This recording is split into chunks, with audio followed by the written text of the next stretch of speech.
Namaste and good evening to all of you. I'm continuing my discourses, my explanations about what comes from the teachings, words, actions of Jesus in the Gospel of Luke. This is a trend which I started last year already, and it's a continuation of a series of lectures from many years ago, more than 10 years ago.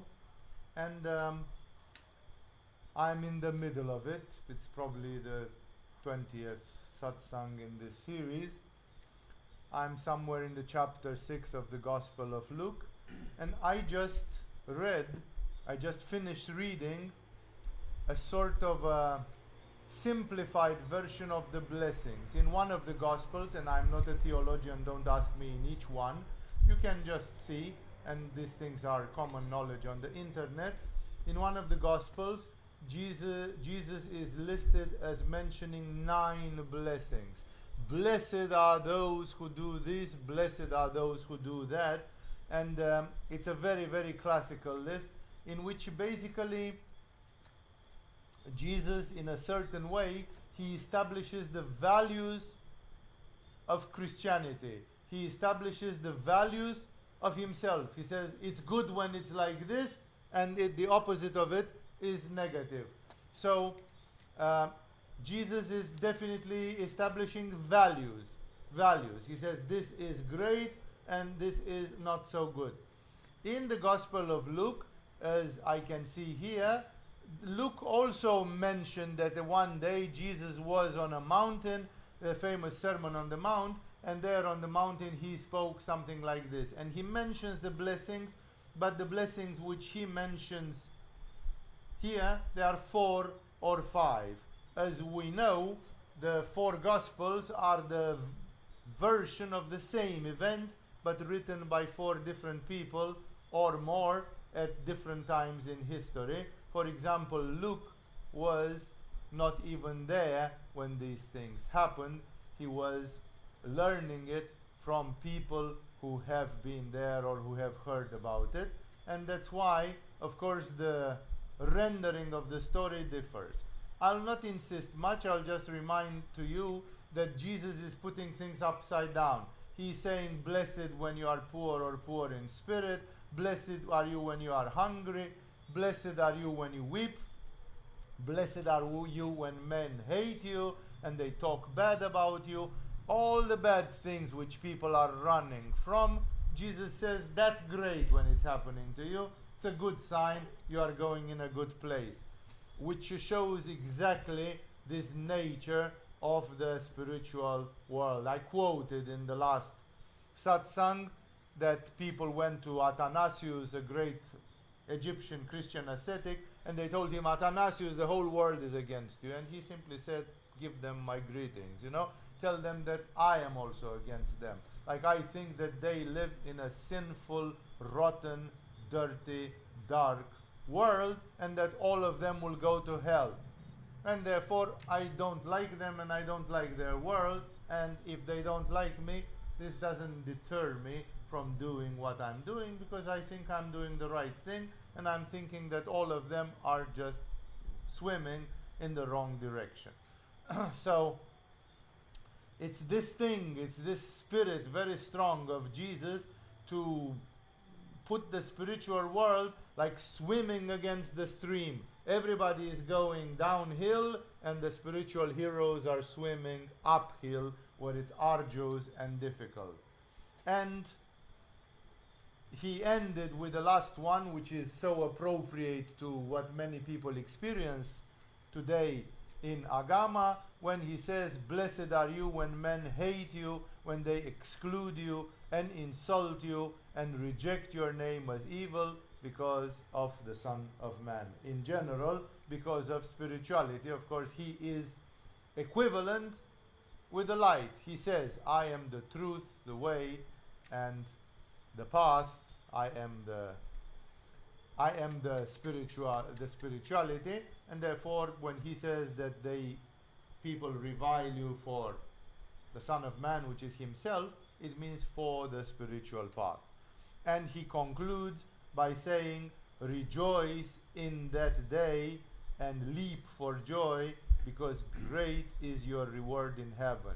For that is how their fathers treated the prophets. He treats the world by saying their fathers, so it's like outsiders. He treats the outside world with almost a certain contempt.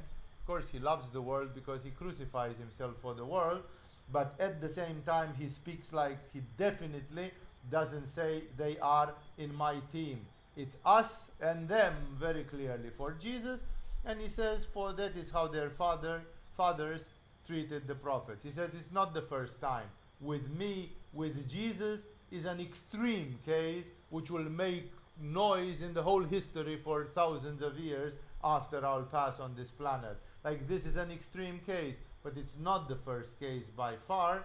I don't know enough religious Jewish history, but we know from the sayings of Jesus and from different other opinions, we know that it was not the first time when the Jews found their own prophets uncomfortable people and they did nasty things to them, including kill them. The one which happened just 1 year before or 2 years before these words are said, maybe it didn't even happen, I don't know, I can't remember right now the chronology, but it's a matter of plus minus 1 year. The one which is obvious is John the Baptist. John the Baptist was talking against everything and telling to people, repent, make your way back to God, baptizing people and all that, and eventually one of the local kings, Herod, just beheaded him. No? So you would say, but weren't these people afraid to touch the prophets of God? When the ego is big, people are suddenly not afraid anymore, and they do all the horrible things. No? In the Tibetan tradition, there are 10 heinous crimes, such as making two spiritual schools fight against each other or shedding the blood of a Buddha. No? For most people it didn't matter. There are many, many people who did these things, and any other of the 8 major crimes mentioned by the Tibetan morality. No, because people lose it. They would say, that guy is not a Buddha, and therefore I can hurt him. It's a very good excuse, and then you say, well, I didn't know. How should I have known? No? So it's the same in the case of Jesus. Jesus says there have been prophets. Then people conveniently said, he's not a real prophet. He is a false prophet. And then they killed them, they chased them, they persecuted them, they did all sorts of ugly things to them. So this is a trend which happens in Kali Yuga extremely often. It's only that Jesus is like, he's completely uncompromising. Try to think about some of the things which are happening nowadays in this world and which are accepted in some ways, and try to think a man like Jesus what would say about them. You know, like, okay, in my country people have legalized drugs. What would be the attitude of Jesus about drugs? Would he say, sometimes? He would go straight. Even in the 16th century, when tobacco was brought from South America, it was called the devil's grass. Because tobacco contains nicotine, and nicotine in big doses make people have reactions like if they are demonized and they need exorcism. So everybody who smoked 40 cigarettes in a row unprepared had reactions like they went to hell. And therefore everybody said, this is the devil's grass. It sends you directly to the devil. Today everybody is smoking. No? Jesus, on which side would he be? He would say, if you're smoking, it doesn't make you a bad person. Jesus would say, you are partaking in the devil's grass.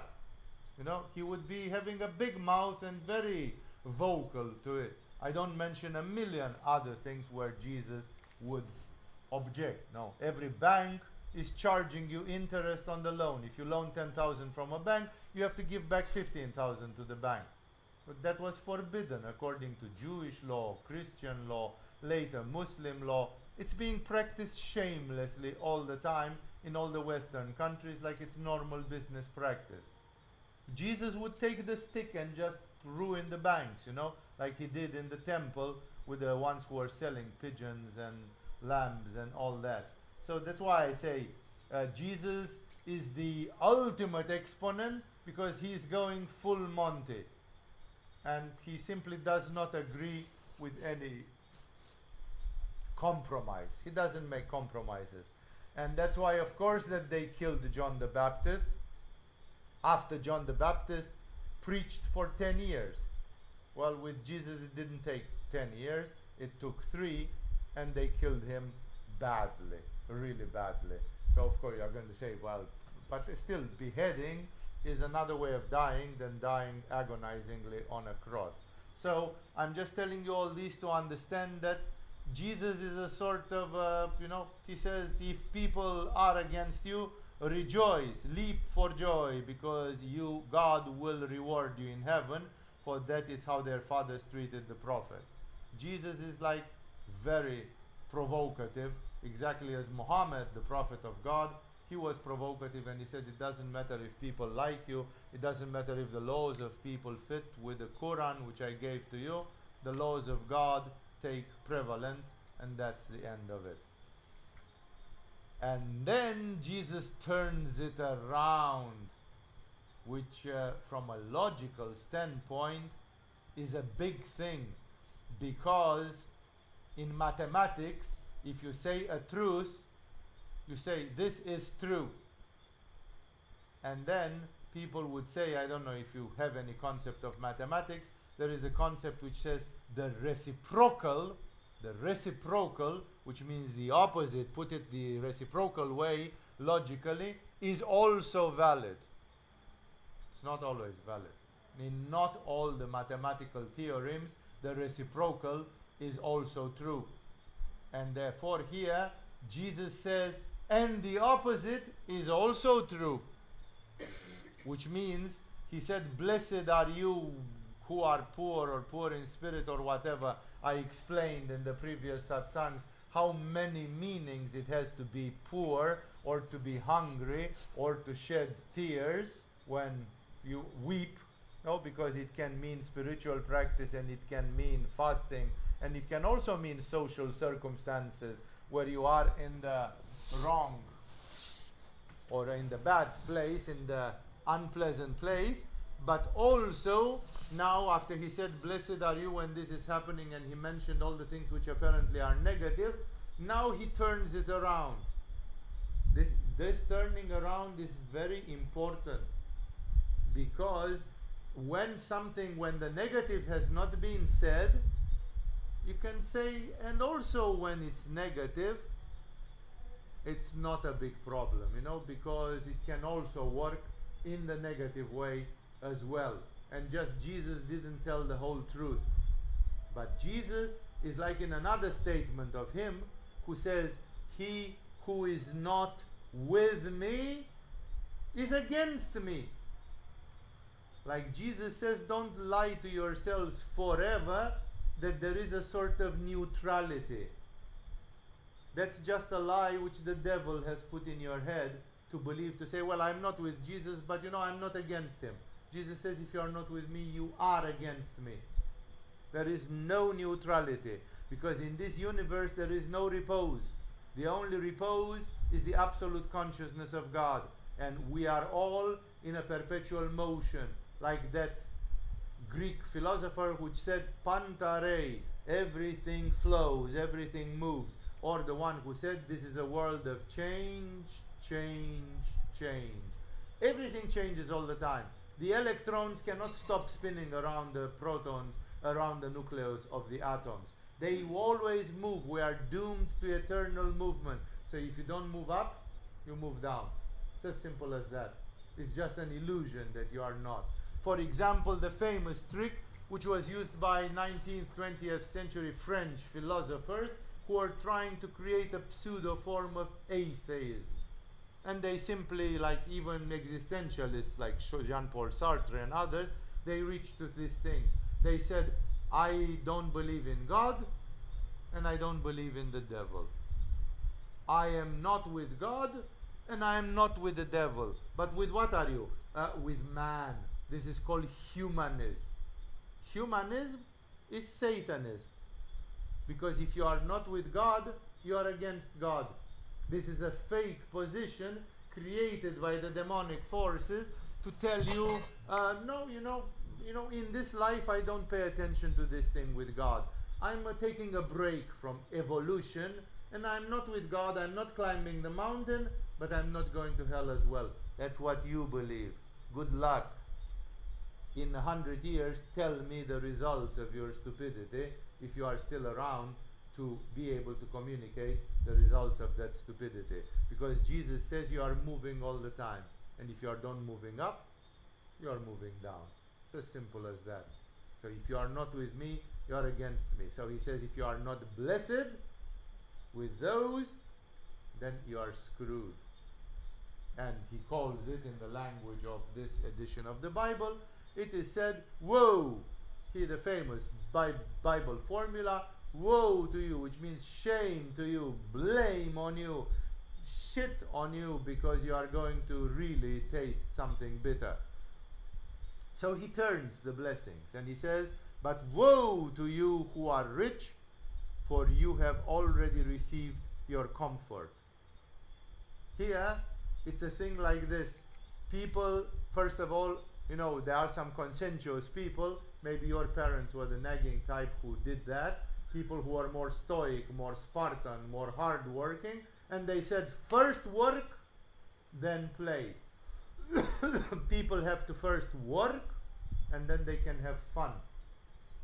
You don't start with the fun. You start with the work, because the work must be done. And then if you start with the fun, there's just a way of cheating, and then the work will not get done. And therefore, don't be a lazy dog. You always start with the work. In the same way, the understanding of what Jesus says here from a yogic standpoint is this. There is no human being who didn't have 1,000, 2,000 lifetimes before of them on this earth or on other planets. Is it possible that in 1,000 or 2,000 lifetimes, if you take 2,000 people, is it possible that out of 2,000 people, just take the same people at the same time, but now we're talking about 2,000 people in a line, in a timeline. Is it possible that one of them committed murder? Is it possible that one of them was a soldier in the military, and as a soldier in the military killed multiple people, tens of people, hundreds of people? So is it possible that every person in this room has committed multiple murders in previous lives? Therefore, is it possible that in your backpack you have good karma and bad karma? So then Jesus says, why do you start with the good one? No? You are just now taking your good reward, and when you finish it, now he says you are rich. Woe to you who are rich, for you have already received your comfort. You are consuming your plus account in the bank, and you are running like from hell from the minus account in your bank, which doesn't disappear just because now you are having a cozy time. If now you are having a cozy time, you are just postponing the manifestation of the negative time. It's like the person who postpones work, having only fun, fun, fun, and then at some point the work hits you and it's hard. So Jesus says, woe to you, because you've jumped to take the sweet part first, and you forgot about the bitter part, which is still in your backpack. And you are not dealing with it. You are not looking into it and saying, I regret, I repent, I have also done wrong things. I remember one of my friends, when she went into the teachings of Jesus, the thing which she felt most of the time was that she had wasted 40 years of her life before finding Jesus. That she felt she wanted to cry every day for it. No? So she was starting with the bitter part. She was seeing the empty side of the glass. Again, I, as being manifesting here in Agama, as being a tantric teacher, of course I cannot say that richness is wrong per se. Even Jesus was treated sometimes in the upper range of it. Mary Magdalene came and washed his feet with myrrh, oil, or nard, or something like this. And Judas hypocritically objected, and he said we should have sold it and give the money to the poor. And Jesus have said, no, she was right, because I am special, and then my death will come soon, and that is symbolic in a very special way. So Jesus did not deny that he himself sometimes was treated. He entered in Jerusalem riding a mule, and people were putting their mantles, and they had leaves of one of the trees, the fig tree or something, or the date palm or some palm leaves, and they were greeting him like a king. And Jesus said, no, let me just enter in Jerusalem like a humble beggar. Please, nobody pay attention to me. It's not that Jesus didn't understand that sometimes the human being is going in the fast lane. But he said, I know what I'm doing. In the Gospel of Thomas, he sees people doing irreligious Jewish things, breaking the religious law of the Jews, which he was breaking every day, more or less. And he tells to that man, if you know what you are doing, you are blessed, because you are like me. Because you break the law consciously, knowing that you break the law, and you are covered. But he said, if you don't know what you are doing, like if you just break the law, then you are in shit, because you will pay deep for it. Then you are a criminal and break the spiritual laws of God. No? So Jesus doesn't say that it's not possible sometimes to do it. I, as a tantric teacher, I cannot condemn Abhinavagupta, who in the 10th century, when he is described not as filthy rich, there is the expression filthy rich, or obscenely rich. Not that way. But he is described as comfortable financially, like definitely above average. He is not described even as a middle class person. He is described like a little bit of an upper middle class person, like he lives in plenty. And I cannot say that according to Jesus, but woe to you, Abhinavagupta, who are rich, for you have already received your comfort. Because Abhinavagupta has first worked and reached his states of samadhi. He was an avatar of Shiva. He was one of the greatest masters the Indian history has known. And if he was treated honorably by the local king, and Abhinavagupta had terminated his karma, then it was okay for Abhinavagupta. So Jesus does not mention special cases. He mentions the average person for whom the karma is mixed, the person who is on the path. And he says, if you jump directly and pick up it's like you get a casserole full of strawberries, and you choose the most red, dark red ones, which are sweet and ripe. And then in the casserole, there are left some green strawberries, which are sour and not ripe at all. No? That's what Jesus is talking about. A real stoic, logical person will take the bitter and the sweet of life, trying not to just evade. You just say, oh, I'm just eating the sweet strawberries, and then I take a gun and put a bullet through my head, and I don't need to eat the sour strawberries anymore.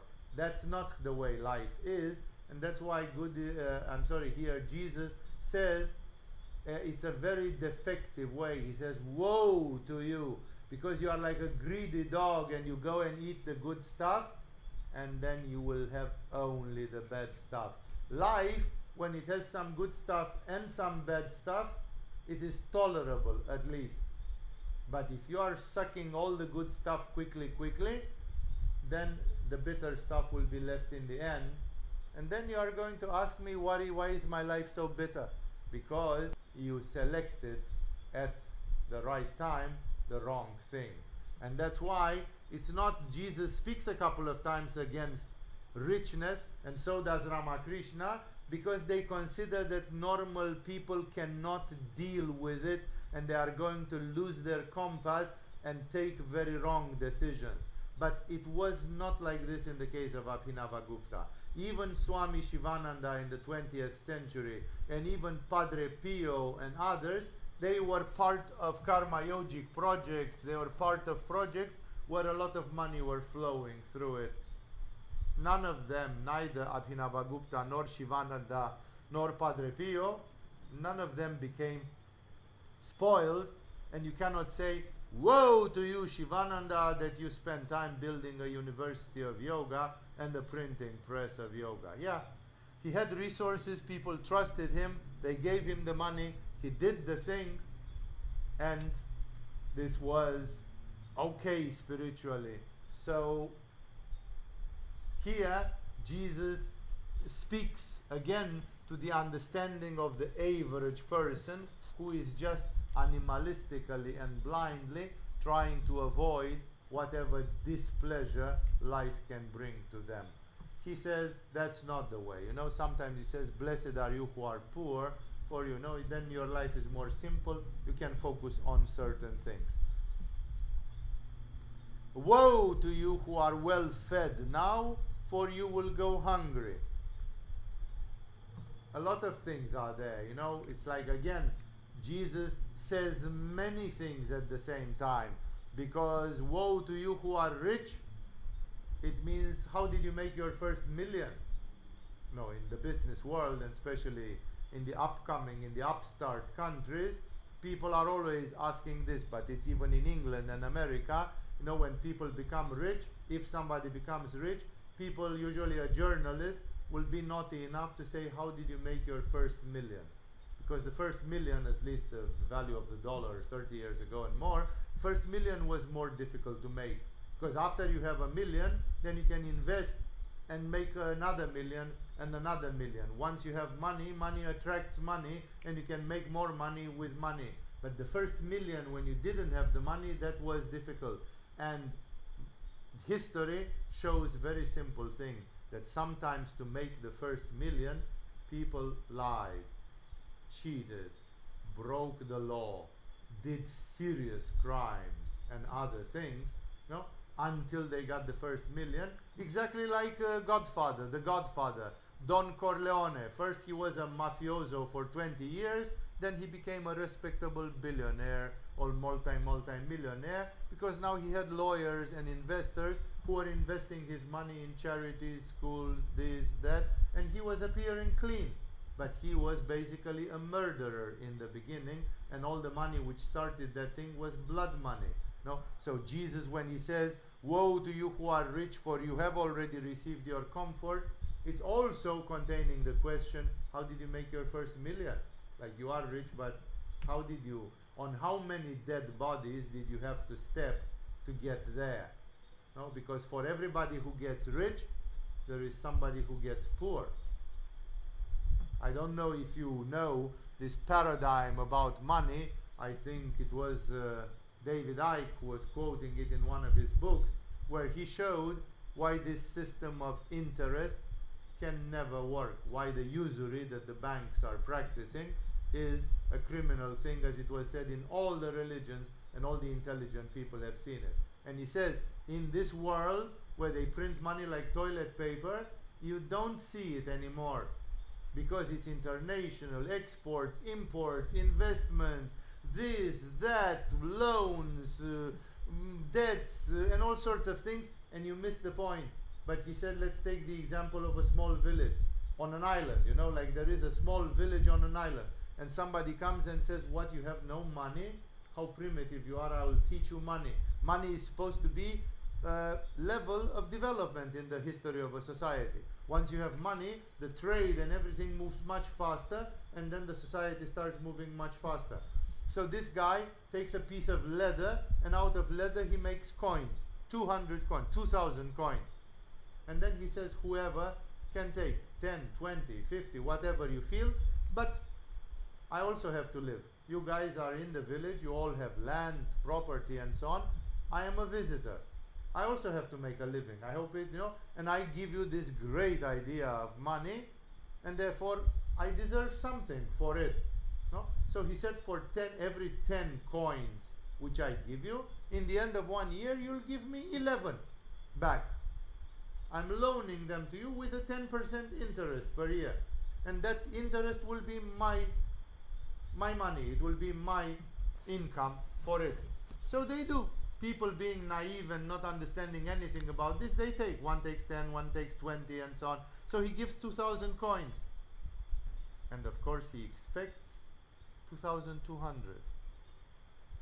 You have seen where the catch is immediately. There do not exist 2,200. There are just 2,000 all in all. And that makes that some people who are smart in business, they will multiply the dollar and they took 100, they will make 200, and then they will be happy to give 110 back to this guy and keep 90 in their pocket. And those are the people who somehow have skills. And then some idiots, some naive idiots in the village borrow the 100 thinking they are going to make 150, and in the end of the day they have only 80 because they are not good at business. They are very lousy at these things. And when the guy comes and says 110 please, then 30 they have to replace it with a cow, with a sheep, with a little piece of land which they will have to give away. And in this way the banker doesn't do anything, but he continuously sucks things from people, because there will always be some who are winners and always be some who are losers. For example, left-wing societies, democracies which are a bit left, like socialistic type of communities, they take care of the losers. They say there is a Mr. Walter, and Mr. Walter, since he was 16, he was chaotic, he suffered from ADD, he was smoking marijuana all day long, and he became a shithead. And then even when he got married, he couldn't raise a family. His wife dropped him. He tried to practice some business or some job, but he didn't even go to work on his land because he was smoking too much marijuana, and he became addicted to that dullness produced by marijuana, and eventually Mr. Walter is a loser. So what does the society do with Mr. Walter? In America, or some more right-wing type of things, they let him sleep under a bridge. Mr. Walter can sleep in a cardboard box as far as we are concerned, because he is a loser, and that's what happens to losers. If you live in Sweden, then you will never sleep in a cardboard box, because the government will give you social help. 5 people will meet, will look at Walter for half an hour, and they will say, this guy is irrecuperable. We can try to send him to some courses, maybe we can get him out of it, but we already have little hope for Walter. We think that Walter is one of the losers. So if Walter is a loser, he is not allowed to take loans and everything, and the society gives him some social help. No? So that's exactly, Jesus simply realizes here that the society is split. So woe to you who are rich, because somehow you have taken from the poor. In the beginning everybody had 100 coins, 100 coins, 100 coins. Now some people have 200 coins, and some people sleep under a bridge. The people that have 200 coins, they have taken it from the people who sleep under the bridge, because the people who sleep under the bridge, they have no intelligence, no willpower, no power of concentration, and they are losers. They are weak human beings. And then the rich are living on the back of the weak. No? So that's why I'm saying there are multiple meanings in what Jesus said.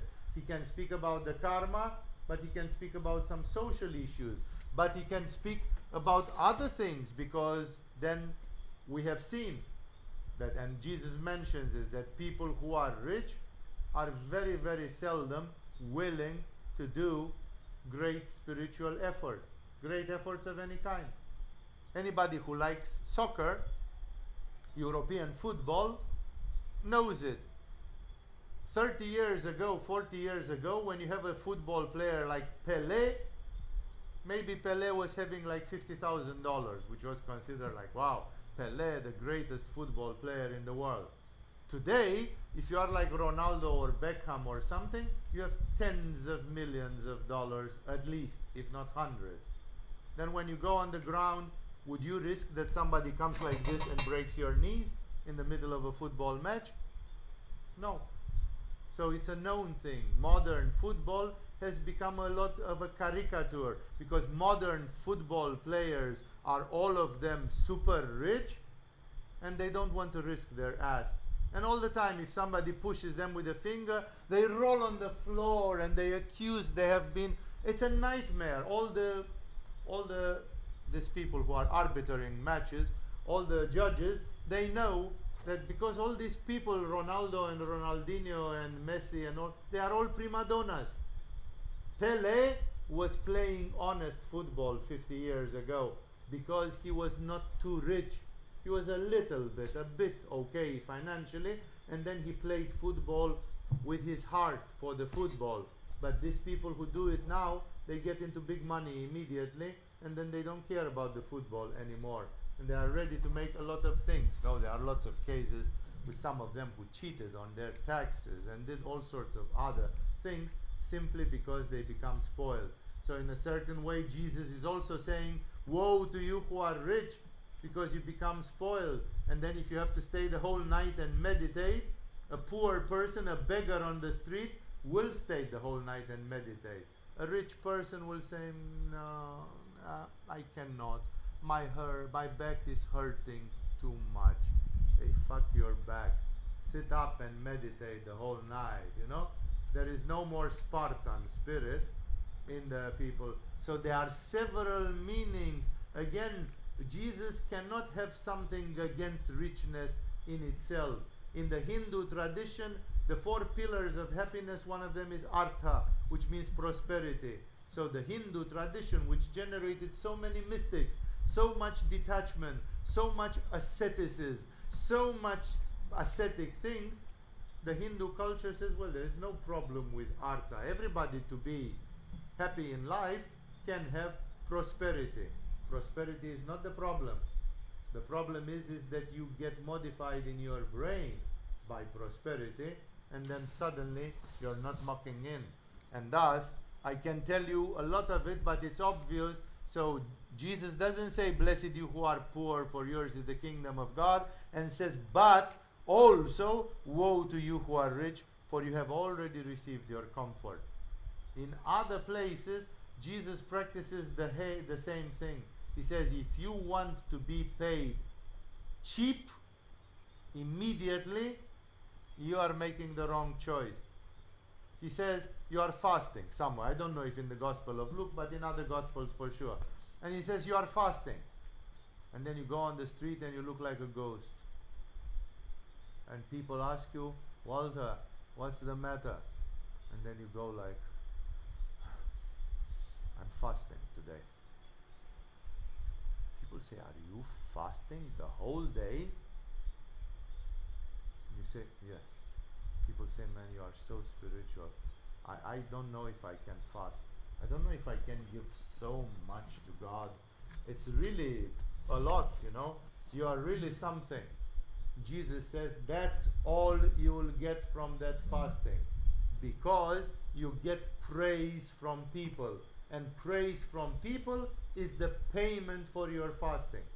If you didn't take praise from people, then God will give you His praise, and that's so much better than praise for people. But your ego is not going for praise from people. Your ego is going for being praised immediately, visibly, so you are greedy to get your payment immediately. And Jesus says, so be it. Then that's your payment. Because the other one who is patient, he says, I didn't get anything. Actually, Jesus says something very big there. He says, you should cheat, clean yourself, oil your hair, look really cool and slick, and don't let anybody know that you are fasting. Like Jesus advises you to lie to the world, so that the world doesn't even know that you are doing spiritual effort, and then God will, in the night, God will come and give you something much better than what human beings would have. But that's the marshmallow test, as we call it. Are you going to eat one marshmallow now, or are you going to wait 15 minutes, and are you going to get 2? No? So Jesus says, woe to you, because you've already received. You greedily said now, because you never know. But you never know is a sign of your doubt, is a sign of your fear, is the sign of your lack of faith. Because you said, a bird in my hand is worth 2 birds on the fence. And Jesus says, if you just have been wise enough to wait for the 2 birds on the fence, because there are two birds on the fence. But you have to trust in it, and you want quick reward, you're not getting it. You're getting it, but that's all you are getting it, and then your effort was good for nothing. Woe to you who are well fed now, for you will go hungry. Of course, literally, if you eat now, and you are just, no, me, let me eat. No, I have to eat. I eat, okay, and so what? 12 hours from now, I'll be dead hungry. It's a never-ending story. The problem is not solved by this, that I solve things quickly and I'm always pushing myself first. But there are so many undertones to it. No, like Jesus always means a lot of things. Woe to you who are well fed now. He means the priests are well fed with theology and they think they are knowing God, and you will go hungry because you will not reach to God, and then maybe you will search for 50 lifetimes for a guru or for a teaching which will bring you back to God. Take it metaphorically, in an indirect way. Woe to you who are well fed now. I myself have experienced the human experience of being thin and slender in Hatha Yoga or putting on extra weight. And I can witness to you, as somebody who has done yoga to all sorts of levels and so on, when I had extra kilos, the work with energy became more difficult. It's like exactly like somebody who tries to climb a mountain and you put a 20 kilo backpack on their back. It's not as easy. Even the rising of Kundalini and the projection of prana becomes more difficult when your body is burdened with too much flesh. A lot of flesh produces an attraction to materiality. It fixes you in the physical body, and it makes more difficult to give up your physical body and to separate from your physical body and to move the energy and to circulate it. There are more impurities. There is more of what the Ayurvedic medicine calls ama, residues in your body, and the list could continue a lot. So even like this, Jesus says, woe to you who are well fed now, because obviously you are not working very much with your energies and with your Kundalini and things. Okay, he didn't mean it literally, because in those days people were not speaking about Kundalini, but he was speaking definitely about a certain lightness of being. There is this Czech Republic writer, I think Miloš Kundera, who wrote that famous book, The Unbearable Lightness of Being. Lightness of being, that the being has to be light, and then you can give up, you can renounce, you can consecrate, you can detach, you can be light. And for most people, when you are well fed, you become engrossed in the body. So that's why the sayings of Jesus have always 2, 3, 4 different meanings in parallel. He says, woe to you who are well fed now. Every time when I fasted 24 hours, I could feel the energy is better in the afternoon and in the evening. The inner fire was getting bigger. The aspiration and the power of meditation and spiritual practice was bigger. And I remember I was studying chiropractic with my teacher in chiropractic, who was a monk, and it was a day where I chose to do some fasting, like, I don't know, Friday or something like this. And I was fasting on Friday, and I did chiropractic all day long. Like I did 20, 30, 40, 50 people chiropractic in that day. And this old man, he said, I don't know how you get so much energy to do chiro, like even I would get tired. And then he brightened up and he said, I just realized, it's the fasting. He said, because of the fasting, God is with you, and you can do so much effort you don't even feel it. If I would be well fed, I would say I need to take a break. I feel tired. I need to take a nap. No? But if I'm lean, then I can be light and all that. So many meanings to what Jesus says. He gives the opposite. It was blessed you who are poor and woe to you who are rich. Blessed when those who hunger, but hunger means a lot of things I explained to you then. And woe to you who are well fed now, for you will go hungry, which is very threatening. Woe to you who laugh now, for you will mourn and weep. That's very threatening. No, it says don't choose a life only of laughter, because laughter is not, it's very superficial. There is levity to it. I told you already when I commented the negative part that that's what Khalil Gibran writes in his famous poem about love.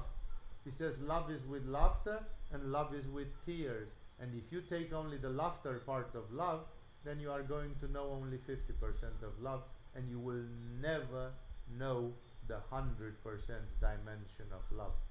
Because if you, and he says, then you will laugh but not your laughter, and you will live but superficially, and you will not go full on into the fire of God.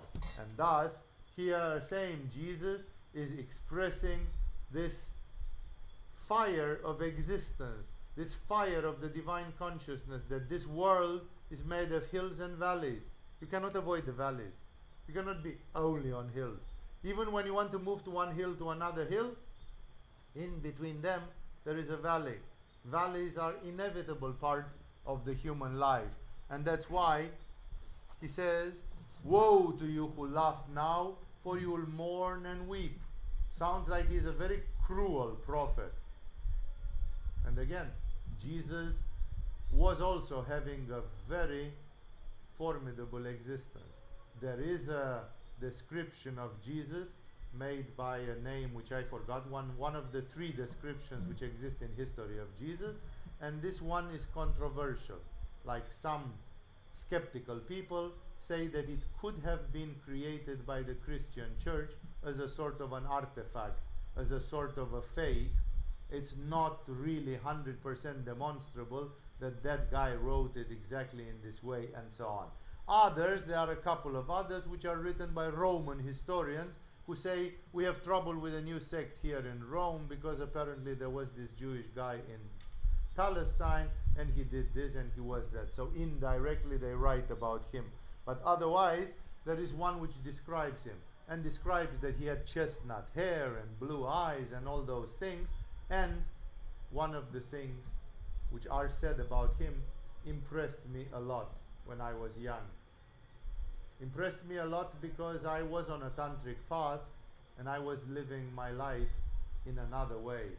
And it made me a lot of good to be aware that there are other people on the face of the earth who may think in a different way and for whom the values are different. When describing Jesus Christ, this historian, Palestinian historian or something, he says this man has been seen at times to weep tears of compassion, of love, but he has not been seen to laugh. That's, well, given the fact that Jesus went on a cross in 3 years, it's quite obvious why he was not in the mood to laugh. You wouldn't be in the mood to laugh if you'd prepare for a crucifixion. So some people say, but that doesn't make Jesus a very sad prophet, a prophet of doom and so on. Not really. I don't see him like this. I think I've had experiences of feeling the love of Jesus, and I think it's overwhelming and blissful.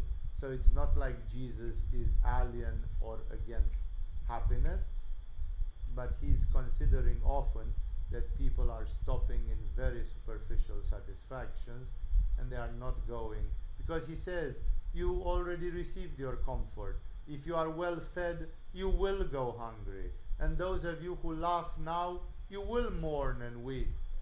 Buddha was laughing in his castle, and then he saw a sick man, an old man, a dead man, and that ruined his day forever, because he said, now I'm a prince, I have been for 30 years happy and I can't care about anything, but one day I will be sick, one day I will be old, one day I will die.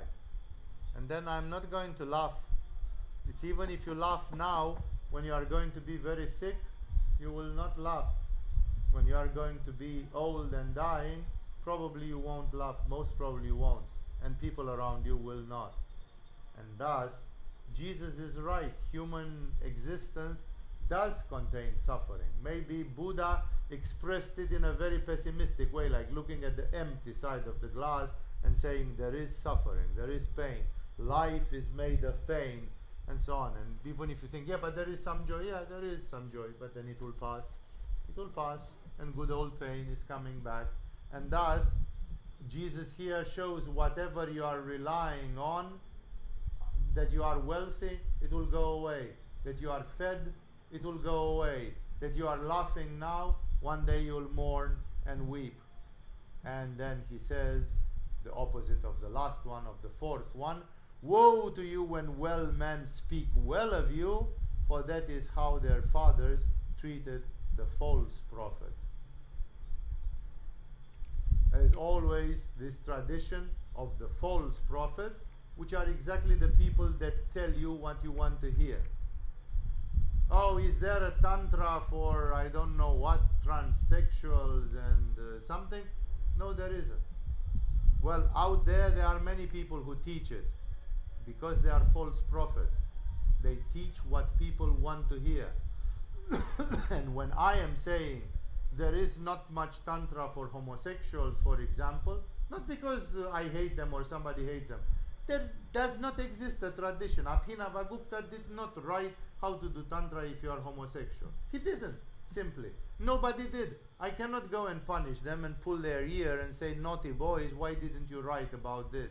They didn't write, you know. And if I'm saying that, people say, in Agama, I think Swami is homophobic, he's a homophobic racist or something like this. That's what I'm talking about, you know, that people want to be spoken well, and because they want to be spoken well, they always soothsay. They say what people want to hear. And Jesus is exactly like a thorn in your rib. He always tells you uncomfortable things, and he tells you you are not good enough, and he tells you you have to do more, and you know, and people go crazy and they say, this guy, can't we hear something nice? Can't you please tell me something nice? No, because something nice is just pampering your ego. And my function is not to develop your ego and to make you feel good. My function is to give you a cold shower and to show you where your shortcomings are. And that's why here he says, woe to you when all men speak well of you, for that is how their fathers treated the false prophets. No? Like, there have been, let's say, American presidents like Bill Clinton or especially Barack Obama and so on. People speak well about them, and Jesus says, woe when all men speak well of you, for that is how their fathers treated the false prophets. Like, you are a bit of a false prophet in one way or another. If you would tell to people the truth, they wouldn't so much like you. Socrates told the truth to the Athenians, and they condemned him to drink poison. Athens preferred to execute Socrates than to keep on hearing the painful things. Socrates was no bullshit, no hypocrisy. Just tell to people, show to people their true faith. They hated it. People got so mad, they publicly asked for Socrates to be executed, and he got executed and died. That's what we're talking about. So, therefore, Jesus has expressed 4 blessings and their opposites to leave no doubt. Like, there is no neutrality. Either you are like this or you are like that.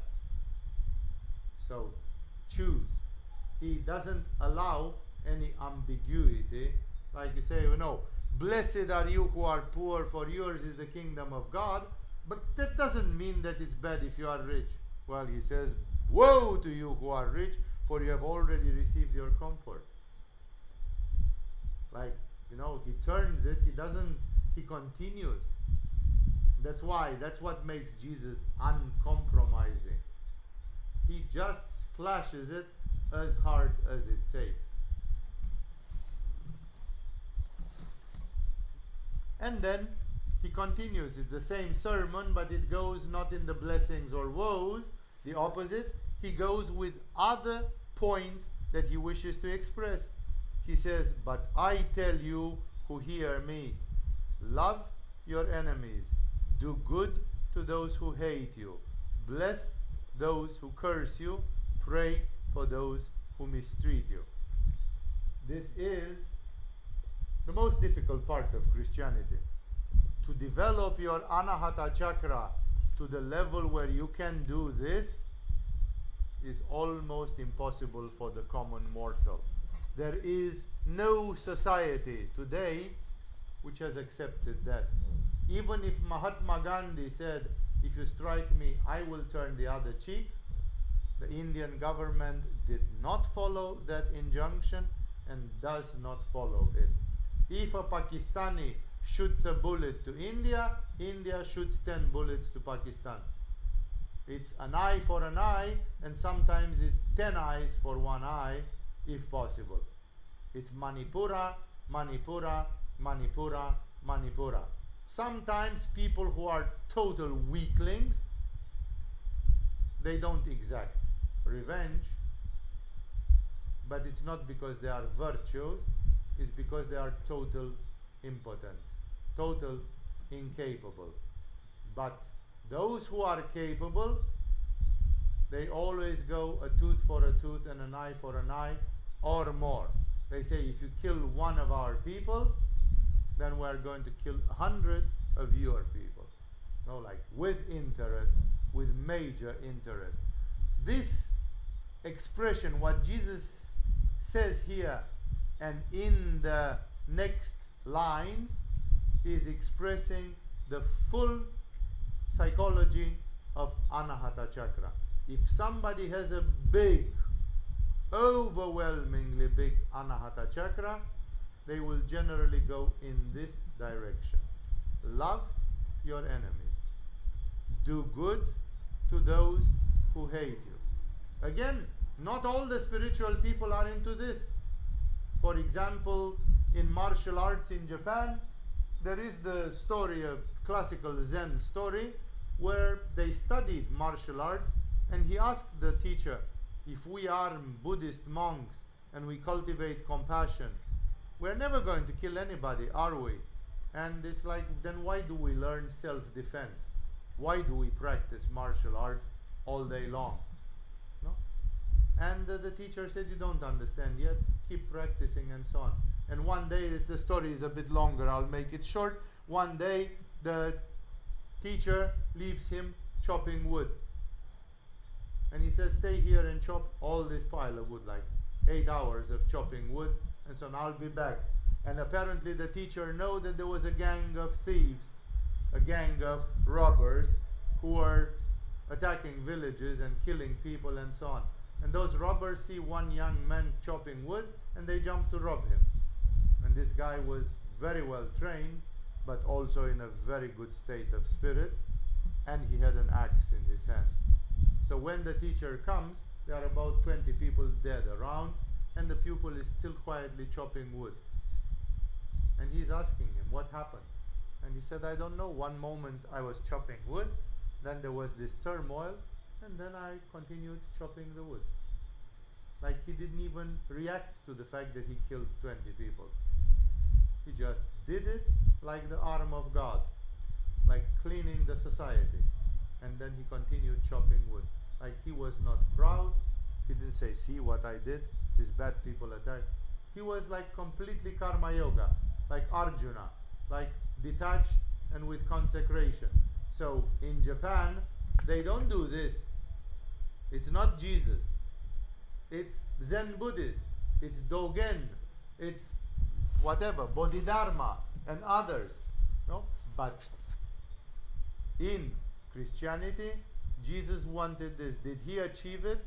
Very, very, very seldom did I encounter Christian mystics and other mystics, Sufi or others, who had gone in Anahata Chakra that much. We are all struggling to live at that level. Sometimes we react on other chakras. I'm not saying that reacting on Manipura or reacting is forbidden, but Jesus would like to implement this. He sets the bar very high, and I'm telling you, the Catholic Church, the Orthodox Church, the others, they did not manage to follow it. The Catholic Church and the Orthodox Church separated from each other in the year 1060. They declared each other heretic, and then in the year 1200 the Pope organized a huge crusade which passed through Constantinople, today Istanbul. In those days it was still a Christian city called Constantinople. And what did the crusaders, 100,000 crusaders, do when they got to Constantinople? They sacked the city. They stole the gold, they raped the women, they did all the shit. Constantinople was sacked in the year 1200 and something by the Western Christians. Until today, the Orthodox Christians of Greece and others, they cannot forgive and they cannot forget. They say the Catholics are our brothers, but in the 12th century they came and sacked Constantinople, you know, and it's very difficult to forget that. It's very difficult, you know. So that's why I say, if they cannot do it at the level of the church institution, it's very difficult to see where did the message of Jesus go. The message of Jesus rather went to Rumi, who was a Muslim. It rather went to Khalil Gibran, who was a Muslim. And of course, there were Christian mystics who live according to this. What you hear here in the next paragraph is amazing. It's wonderful, and you should read it in the morning like appetizer, because it describes the consciousness of Anahata Chakra. If you work on Anahata Chakra, take this and write it big on a paper in front of you and read it often. Love your enemies. Do good to those who hate you. Bless those who curse you. Pray for those who mistreat you. If someone strikes you on one cheek, turn to him the other also. If someone takes your cloak, do not stop him from taking your tunic, your vest as well. Give to everyone who asks you, and if anyone takes what belongs to you, do not demand it back. Do to others as you would have them do to you. This last sentence is a bit sweeter, because I do to others as I would have them to do to you. Like, I don't want to take anybody's tunic or cloak, so then nobody should take mine. But what if they do? Because sometimes people are with the dark forces, and how will you react to it? And that's why it is very, very difficult. The last sentence brings it a little bit down to Manipura. Do to others as you would have them to do to you. That's a sort of a social justice. The way you treat me, the same way I will treat you. I will treat the world the way I wish to treat me. Sometimes they make conferences on religions, common, religion joinings. And I remember there was in Penang many years ago, there was a conference on ethics, religious ethics, Buddhist ethics, Jewish ethics, Christian ethics, all of them, all the experts to come and make a round table on it. And it was very clearly that there is only one principle which is common to all the major and minor religions on this planet. Like we say, what is moral? To have sex or not to have sex? To drink wine or not to drink wine? To deal with money or not? You cannot decide. All these are collaterals. The only thing which is common to all the religions is this: do unto others as you would have them do to you. Like, if you want nagging, then nag other people. If you are a nagging person, you should expect nagging. If you are perfectionistic to other people, you should expect them to be perfectionistic with you. If you have high demands, you should expect the world to have high demands to you. Do unto others what you want them to do to you. You say, I wish people were more friendly to me. Yeah? Because first of all, you forgot that you have to be friendly to them. Do unto others what you want them to do to you. This is the root of all ethics. If you want to say, I don't know what religion I belong, I'm generally spiritual, I don't care, then I just want to have the root of ethics. The root of ethics is this, illustrated by Jesus here. Do to others as you would have them do to you, in all respects. In all respects. Like you want people to push you, then you push them. Be pushy. If you are a pushy character, people will push you. So sometimes you say, but if you are a kind person, won't people sometimes be nasty to you? There can be spiritual tests. There can be. Yeah? But nevertheless,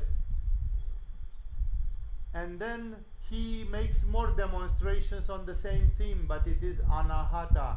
This is the difference between anahata and svadhisthana. This is between anahata and emotionalism. Not love like a svadhisthana chakra emotion from Hollywood, but love, like the love of God, like unconditional love, like the pure love. This is the love about which Jesus speaks, Rumi speaks, Ramakrishna speaks. This is the real love. And he illustrates it. He says, if you love those who love you, what credit is that to you? Like remember, Hitler had a lover and they loved each other till the end of the life, and they died together in assisted suicide. They assisted each other in their suicide. Joseph Stalin worshipped his granddaughter and others. He was a loving grandfather, and his grandkids wrote loving things about him, that Stalin is the best grandpa, and he was a fucking murderer. Mao Zedong, to keep himself young, he was having, even when he was 70 years old, he was having sex with 2 young girls every day. When you have sex in this way, I presume he was not a monstrous torsionist who was treating them like shit, but he was tender as a lover, because he wanted to express pleasure and to give pleasure and all the typically masculine things for a harmonious male.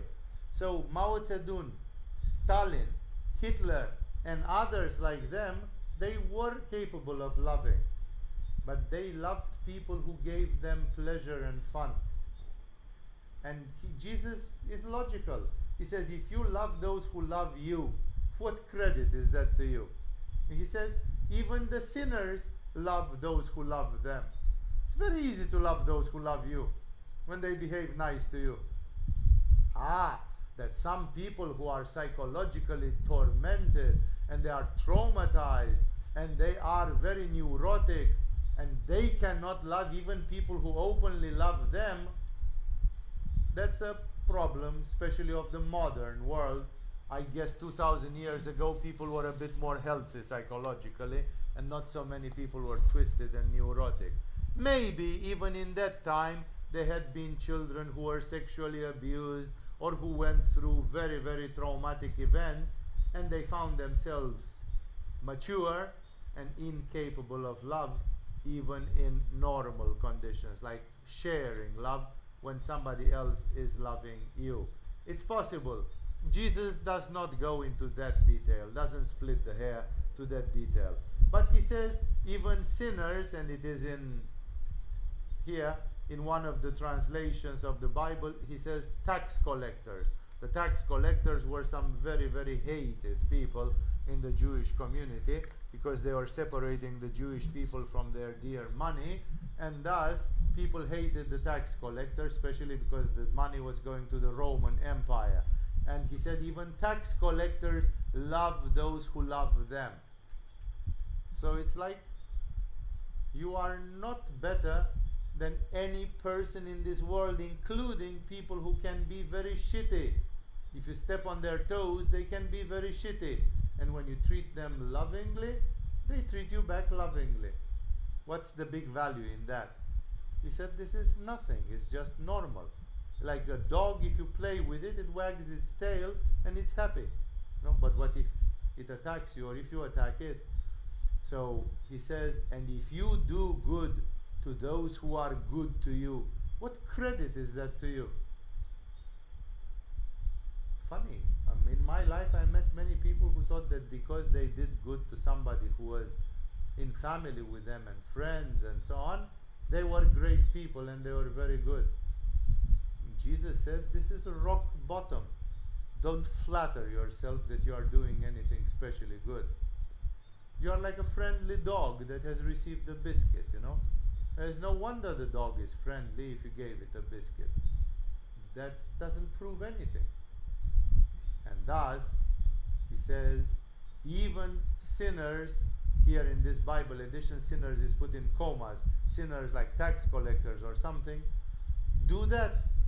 And if you lend to those from whom you expect repayment, what credit is that to you? I'm giving you 1,000 baht, you will give it back to me. We're not even talking about usury. Usury is a monstrosity. But like this, then what's the big deal that I gave you 1,000 if I happen to have it and you ask for it and I gave it to you and then you gave it back to me? What's the big deal? Am I such a kind person? In the modern world, yes. Yes, because you could have not loaned the money to that person. No? But Jesus says you are vaunting yourself for childish things. These things are nothing, are normal kindliness at the level of a polite and civilized world. He says what I'm talking about is love your enemies. Bless those who hate you. That's where the things start becoming really peculiar, really special. Until this, it's normal kindliness. You repay a kindliness with a kindliness. This is more on Manipura, Svadhisthana. No? That's why people cannot make very easily the difference. But Anahata is selflessness, is more than just being kind. Manipura is kind. I have a clean Manipura, you give me 1,000, I give you back your 1,000. I'm so kind and balanced and everything. So Jesus is very clear about this psychology. Even sinners lend to sinners expecting to be repaid in full. But love your enemies, he says it again. Do good to them and lend to them without expecting to get anything back. If a bank would do that, a bank would go bankrupt. So banks cannot be on Anahata ever. Even Islamic banks, which are not charging interest on the loan and don't practice usury, they are still an institution on Manipura. There is nothing in business which goes in Anahata. Business will go bankrupt if it will go these principles. That's why sometimes it's very difficult to mix the two. I was having a friend in Denmark. He was having a big successful business on the main street. Then he came to my yoga courses. He became very enthusiastic in yoga. He started helping the yogis. Guess what happened? In 1 year, he had to close the company. He went bankrupt. And before, he was a tough person. No, he was a bit nasty. He could get angry very easily. Then he came to yoga. He tried to be like an angel, like this. He fucked his business. Because it doesn't work well with this.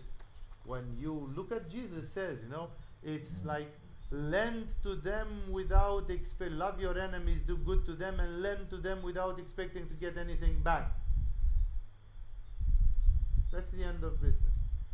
That's the end of money, which would be nice, to try a society without that curse. But at this level, Jesus sounds like, yeah, sure, like this is pure utopia. Jesus is the hippie of the hippies when he says this, simply because he comes from Anahata. And a society on Anahata does not exist. I have been in some religious Christian communities like Mount Athos and so on. It's very hard to say if I've seen people who would give everything, always, all the time, love their enemies and all that thing. I have seen that only in the lives of people who would be considered saints. Like if you say somebody and you say, oh, this old man Walter, he is a saint, then you might expect Walter to be somewhere thereabout. There have been great yogis in India and others who have been like this. So then he says, then your reward will be great and you will be sons of God, because he is kind to the ungrateful and wicked. Be merciful just as your Father is merciful. Like Jesus says, you have to trust, give, let everybody rip you off, and then when there comes the turn of God to move, the move of God is going to be really, really good, really, really great for you. Very few people have the patience and the faith to live like that. There has been this American woman called Peace Pilgrim. See her documentaries. She was a little bit like that, a little bit. You hear her voice and her recordings. She was often on Manipura, like very straight, but sometimes she was going in Anahata. And there is, again, I have documentaries with Peace Pilgrim, maybe we'll show them in one of our video evenings or something. This woman was amazing. She was like a modern Anahata saint living in the 1950s America or sometime like this, and it was inconceivable that she could do that. So I would like, rather than going further, to read it once more, because it has been very dense, and I'm advising you to go home and take this part of chapter 6 and really separate it, copy and paste it, and just look at it and love your enemies. Do good to those who hate you. Bless those who curse you. Pray for those who mistreat you. I, for example, consider there are a lot of people who mistreat me, that there are a lot of people who hate me and do wrong things to me in the present circumstances. Even I do not manage to apply 100% this paragraph. I'm trying to hold my horses, and I'm trying to not do harm, and everybody around me says, you should do this, you should do that, you should, and I'm trying not to, and I'm sorely tempted, because I have some temperament of my own hidden somewhere inside me, and I'm tempted, and I don't manage. I cannot say that yesterday I prayed for those who mistreated me. I did not pray, and if God would crush them tomorrow, I would be a little bit happy. I would be like, yeah, God has done it for me, Like I'm an animal still somewhere. What Jesus is demanding from people with this is almost superhuman. Like when you turn to this, you become way superhuman. You belong to the class of angels or devas or something. Love your enemies. Do good to those who hate you. Bless those who curse you. Pray for those who mistreat you. If someone strikes you on one cheek, turn to him the other also. If someone takes your cloak, do not stop him from taking your tunic also. Give to everyone who asks you, and if anyone takes what belongs to you, do not demand it back.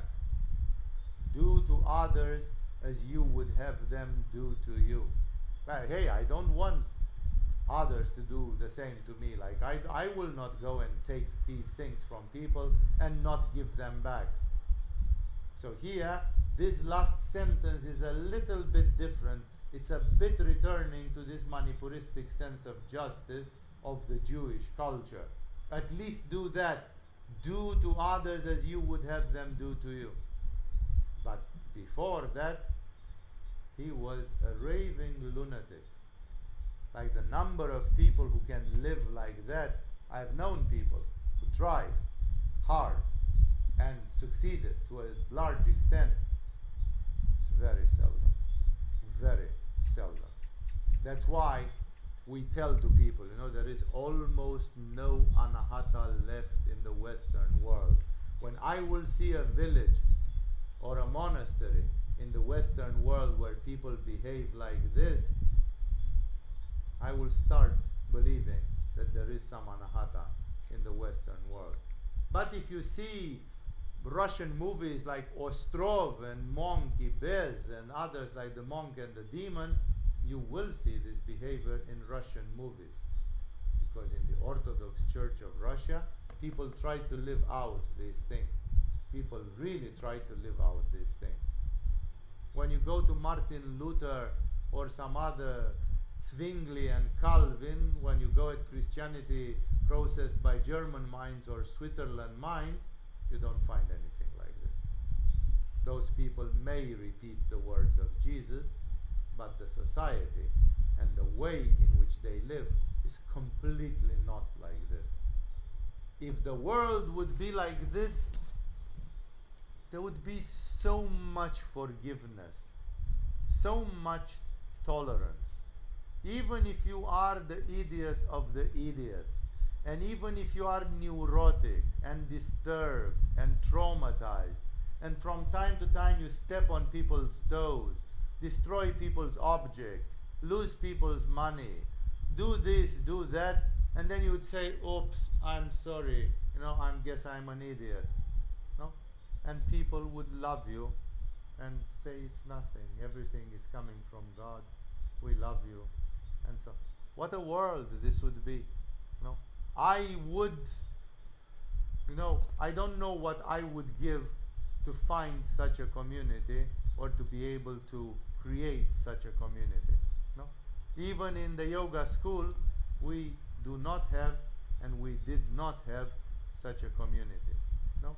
It was enough one little disturbance, one little thing, everybody went for blood.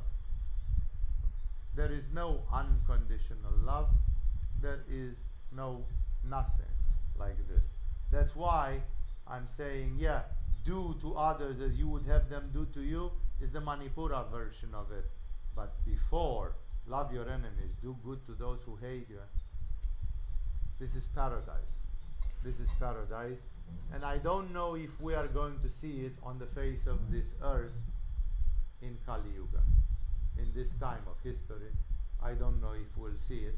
I personally have not seen, maybe I have seen individuals who would be a little bit like this.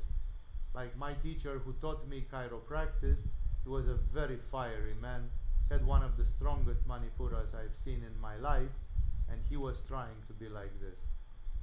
Although he was a astrological fire sign, a Sagittarian, and he was going, and still he was trying to go like this. Very much. I was impressed. I was like, I have seen individuals here and there who went into this domain, and it was like these were people from fairy tales. These were people like you've never. We presume that people like Ramakrishna, that people like Yogananda and others were like this.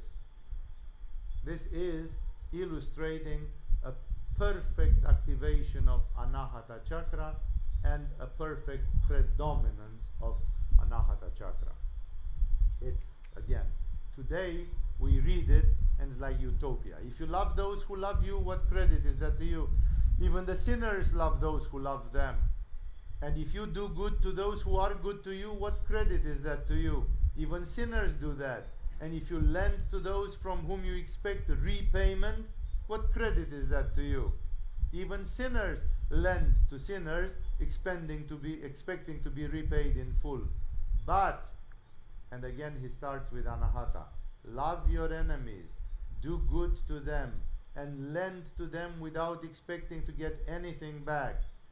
Then your reward will be great. Where? In heaven. Your reward from God, not direct reward here. So he says, you lose money, you win the love of God for it. Would you do that? Would you trade that? No.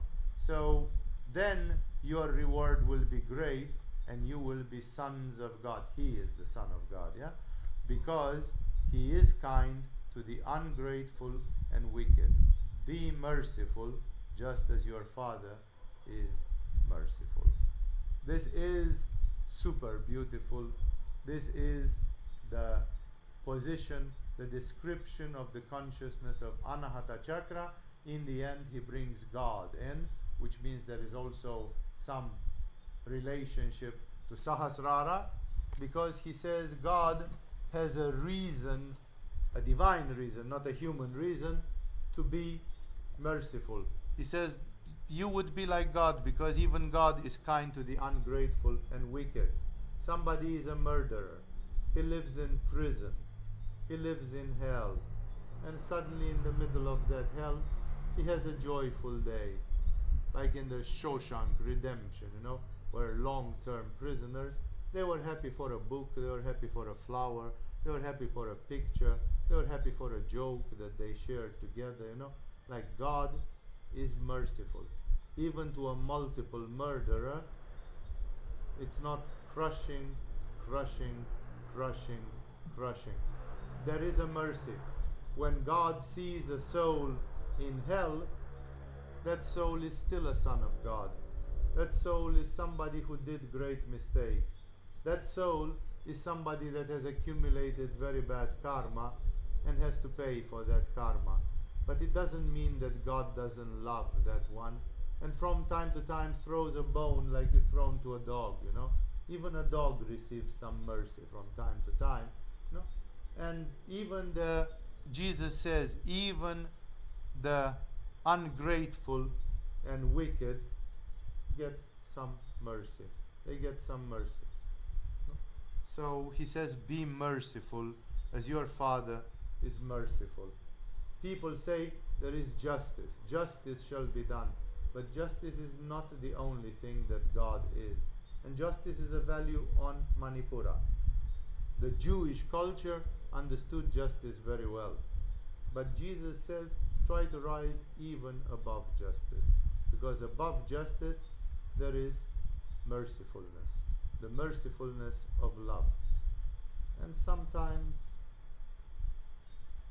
it's, it's like you can do it.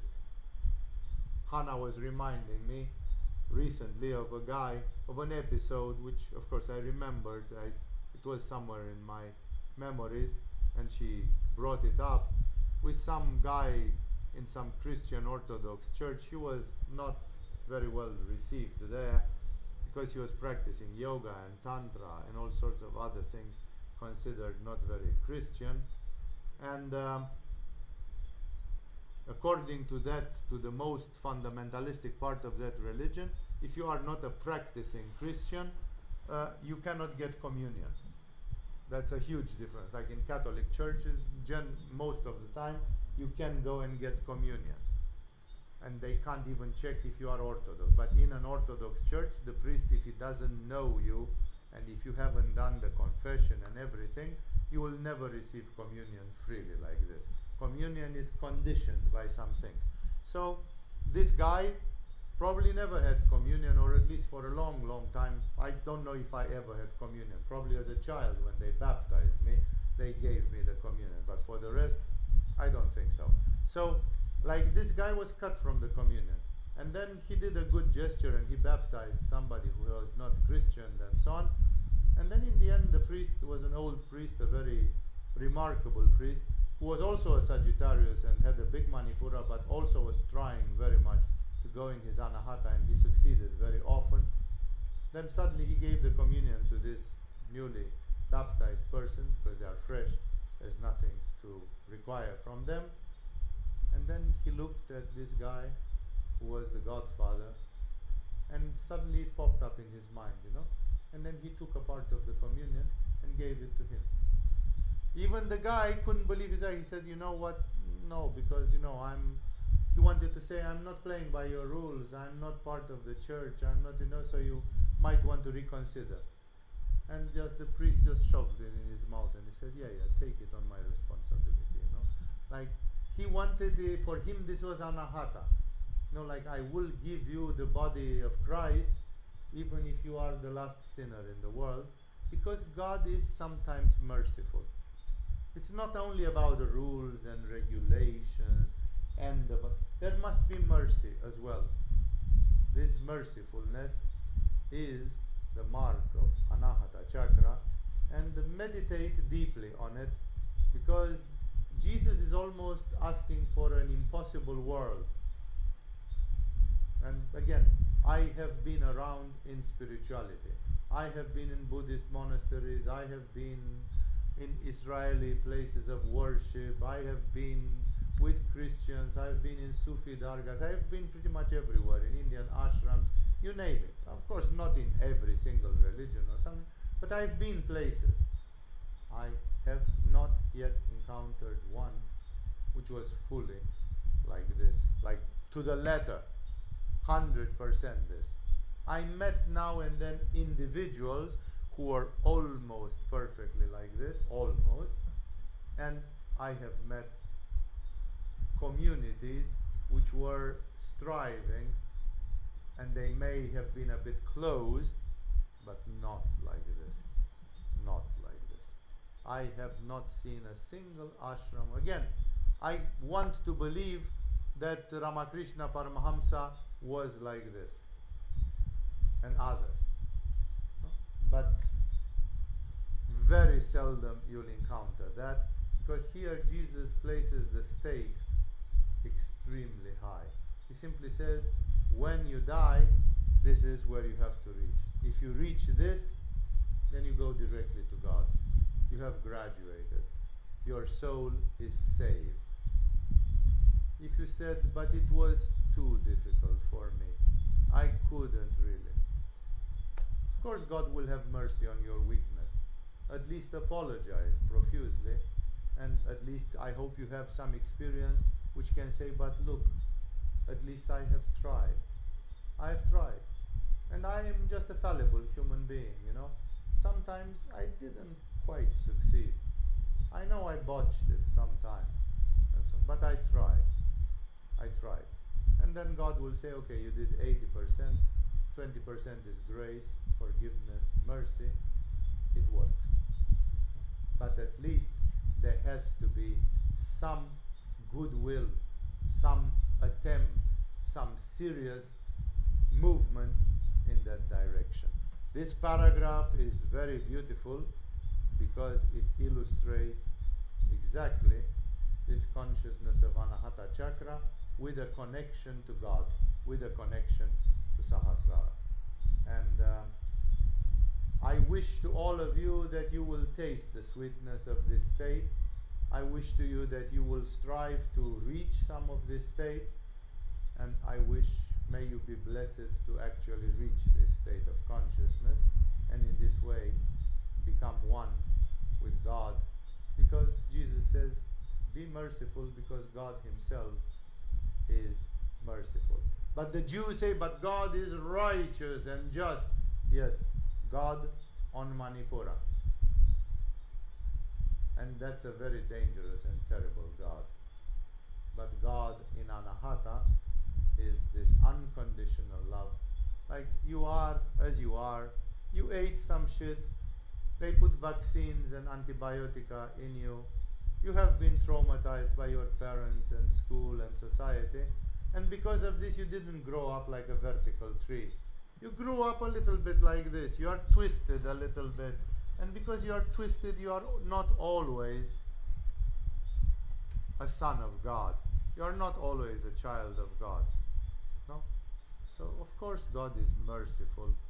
Because how can you find perfection in this world? What Jesus describes here is perfection on Anahata Chakra. And even if we cannot reach it, we have to try at least. We have to strive a little bit to move towards it and to tell to God, you know, I tried and tried and tried, and one day I was too weak and I did something stupid, but then next day I was sorry and I tried some more, and at least, you know, I was aware of what Jesus said, and I was aware of what the great goal was. So this is how I see it from the standpoint of yoga, as a purified, perfect, level of consciousness of Anahata chakra, connected to Sahasrara, and thus living the world in a wonderful way.